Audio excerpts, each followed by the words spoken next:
భారతీయ జనతా పార్టీకి రాబోయే 5 ఏళ్ళు కూడా ఒక పెద్ద పరీక్ష. పూర్తి మెజార్టీ రాకపోవడం ఒక ఎత్తు, రేపు జరగబోయేటటువంటి హర్యానా కాశ్మీర్ ఎన్నికల్లో గెలుపు అవకాశాలు లేకపోవడం, ఆ తర్వాత జరిగేటటువంటి జార్ఖండ్ కావచ్చు, మహారాష్ట్ర కావచ్చు, వాటిట్లో కూడా దాదాపు 2-3 ఏళ్ళు జరగబోయేటటువంటి ఎన్నికల్లో ఎదురు దెబ్బలకే ఎక్కువ ఛాన్సెస్ ఉన్నాయి. అలాంటి సందర్భంలో ఇక్కడ కీలకమైన బిల్లులు తెర మీదకి తీసుకొస్తున్నారు. అందులో ఒకటి దాని పేరేంటి, వక్ఫ్ చట్టం. రెండో పక్కన వచ్చేటప్పటికి జమిలి ఎన్నికలు.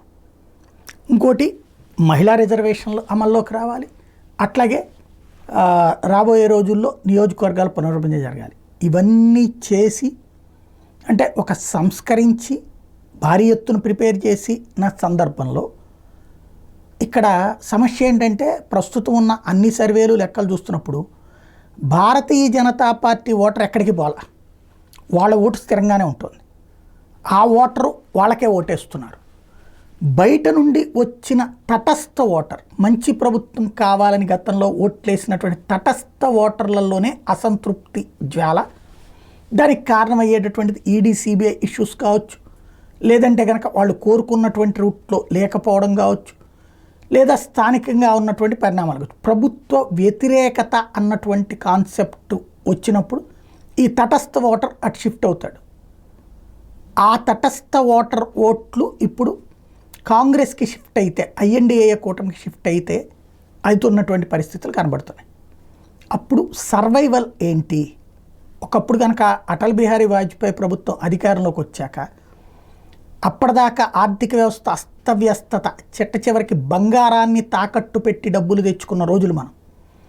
ఆ దశ నుండి ఒక వ్యాట్ లాంటి సిస్టమ్ తీసుకొచ్చి ఆర్థిక వ్యవస్థను ఒక దారికి తీసుకొచ్చి, అట్లాగే రకరకాలైన సంస్కరణలు, హైవేలని అవన్నిటి స్వర్ణ చతుర్భుజి కట్టి దాని ద్వారా దేశంలో భారీ ఎత్తున మౌలిక సదుపాయాలు కల్పించి, వ్యాపార పారిశ్రామిక వర్గాలకు కావాల్సిన వస్తువులు కల్పించి పైకి తీసుకెళ్లడం ప్రారంభం ద్వారా ఒక మంచి ఆర్థిక పరిపుష్టి సృష్టించారు.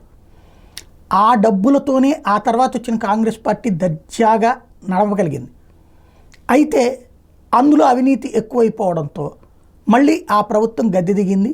10 ఏళ్ళు, ఇప్పుడు 15 ఏళ్ల దాకా మోడీ సర్కార్ ఉంటుంది. మళ్ళీ ఇప్పుడు అద్భుతమైనటువంటి మార్పు. టాప్ 5లో ప్రపంచవ్యాప్త ఆర్థిక వ్యవస్థ, అట్లాగే 42 లక్షల కోట్ల రూపాయల బడ్జెట్టు, ప్రతి నెల 1,50,000 కోట్లు దాకా డబ్బులు జిఎస్టీనే వస్తుంది. ఇంత భారీ ఆదాయ వనరులను సమకూర్చి, అట్లాగే మౌలిక వస్తువులు కల్పిస్తూ, అనేక మార్పులు చేస్తూ, అలాగే పేదలందరికీ ఉచితంగా బియ్యం ఇస్తూ, పేదలకి ఉచితంగా వైద్యం అందిస్తూ, అలాగే జిల్లాకి ఒక హాస్పిటల్ పెట్టి ఇన్ని రకాలు చేసుకొచ్చిన ఈ ప్రభుత్వ వ్యతిరేకత అన్నది మీడియా సృష్టితో సాధ్యమవుతోంది. అలాగే ఉద్యమాల రూట్లో సాధ్యమవుతోంది, మౌత్ పబ్లిసిటీ రూట్లో సాధ్యమవుతోంది. తద్వారా దానికి తోడు స్థానిక నాయకుల యొక్క తప్పొప్పుల వలన కూడా జరుగుతుంది. వీటన్నిటి పరిణామ క్రమం రేపు పొద్దున భారతీయ జనతా పార్టీ భవిష్యత్ ఏంటి, అంతా బాగు చేసి తీసుకెళ్ళి అప్పనంగా కాంగ్రెస్ కూటమి చేతిలో పెట్టబోతున్నారా, ఇప్పటికైనా అది మేల్కొనే పరిస్థితిలో ఉన్నారా భారతీయ జనతా పార్టీ వాళ్ళు చూడాల్సి ఉంది.